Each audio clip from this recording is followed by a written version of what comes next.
Picture a 10-year-old boy in 1975. It's a Tuesday afternoon in July.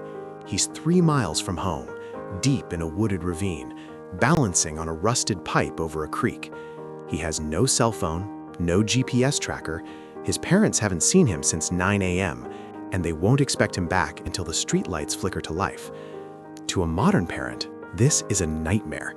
To a neuroscientist, this was the ultimate laboratory for building the most resilient, high-functioning brain in human history. Why is it that the generation raised on garden hose water, lead paint, and secondhand smoke seems to possess a psychological armor that today's world is desperately trying to replicate?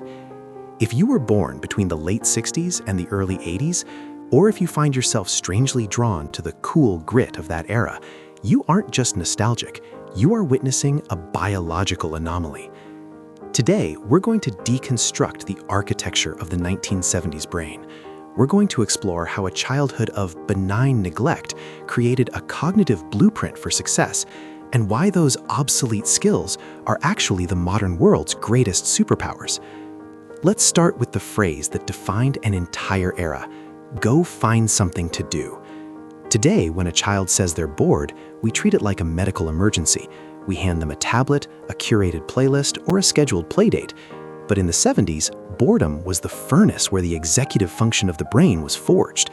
When there was nothing to do, your brain was forced to transition from a passive receiver to an active creator. You didn't just consume entertainment, you invented it. This is what we call the architecture of boredom. Modern science tells us that when the brain is left in a state of low stimulation, it enters the default mode network. This is where creativity, self-reflection, and complex problem-solving live. The 1970s child spent hours in this state.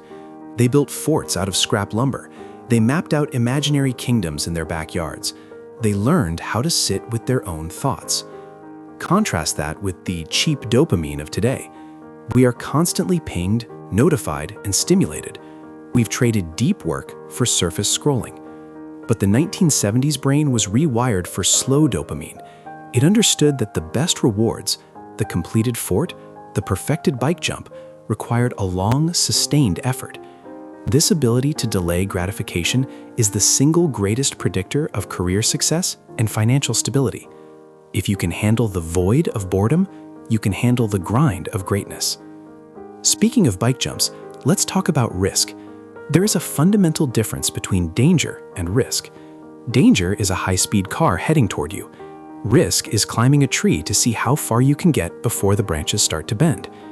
In the 70s, children were the undisputed masters of risk assessment. There were no rubber mats under the swing sets. Helmets were something only astronauts wore. We played with jarts, literal metal spikes thrown into the air, and survived. Every time a child fell off a bike and had to dust it off because their mom was miles away, they were performing a neurological calibration. They were teaching their nervous system the difference between a minor setback and a true crisis. This built a high vagal tone, which is the body's ability to remain calm under pressure. Today, we see a global epidemic of anxiety. Much of this stems from a lack of early risk exposure. If you never learn how to manage these safe risks of childhood, every adult challenge feels like a life-threatening catastrophe. The 1970s brain doesn't panic when the metaphorical branch bends, it simply looks for the next footing. Scars weren't just accidents back then. They were the first endorsements on your resume of life. They proved you had been tested, and that you had the street smarts to navigate a world that doesn't have a trigger warning. Before we dive into the waiting muscle, I want to ask you something. If you're finding value in this deep dive into the human psyche, hit that like button. It tells the algorithm that we need more substance and less fluff. And if you've ever drank from a garden hose or stayed out until the streetlights came on, drop a comment below with the most dangerous thing you did as a kid that would get a parent arrested today. Let's build a thread of legendary 70s stories. Now, let's talk about the analog patience. We live in a world of instant gratification. You want a movie? Stream it. You want a product? One click buy. You want a date? Swipe right. But the 1970s was a world of analog friction. If you wanted to see your favorite cartoon, you had to wait until Saturday morning at 7 a.m. If you missed it, it was gone for a year. If you wanted to see the photos from your vacation, you had to drop a roll of film at a pharmacy and wait a week just to find out half of them were blurry. This friction wasn't an inconvenience, it was a mental weight room. It built the waiting muscle. This muscle is what allows a person to stick with a business plan for 3 years before it turns a profit. It's what allows a person to stay in a marriage through the boring years. The 1970s brain was conditioned to understand that time is a necessary ingredient for quality. We didn't have notifications, we had anticipation. And anticipation is a much healthier state for the human brain than constant interruption. When you can control your impulses, you control your destiny. Perhaps the most radical part of the 1970s experience was the concept of invisible strings, unsupervised autonomy. There was a unique social contract back then. Parents were the ultimate authority, but they weren't your friends. They didn't monitor your every move. This created a generation of MacGyvers. If your bike chain broke 3 miles from home, you didn't call an Uber. You found a rock, a piece of wire, and some grease, and you fixed it. You learned street smarts, the ability to read people, to navigate physical space, and to settle disputes face to face.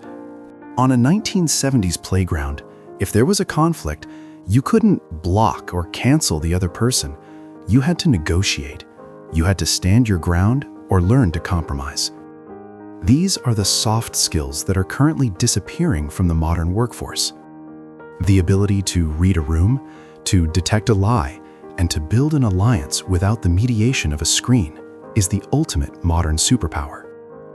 While everyone else is looking at their phones for the answer, the 1970s wired brain is looking at the people in the room. We often look back at the 70s through a lens of nostalgia, the music, the bell-bottoms, the grainy film. But the true legacy of that era isn't aesthetic, it's cognitive. It's a brain that is hardwired for independence, tempered by risk, and fueled by a patient, slow-burn dopamine system. If you are a member of that generation, or if you've adopted its principles, realize that you carry a survival kit that is becoming increasingly rare. In an age of AI and total digital immersion, the person who can think for themselves, who can tolerate boredom to find a breakthrough, and who can stand back up after a fall without looking for a safe space, that person is going to lead. The skills of the 1970s are not extinct, they are just dormant. You can reclaim them. Put the phone in another room. Let yourself be bored. Take a calculated risk. Wait for something instead of buying it instantly. Go for a walk without a GPS. The world is becoming flatter, softer, and more distracted, but you don't have to. You can keep that feral edge. You can stay rewired for success. Thank you for watching.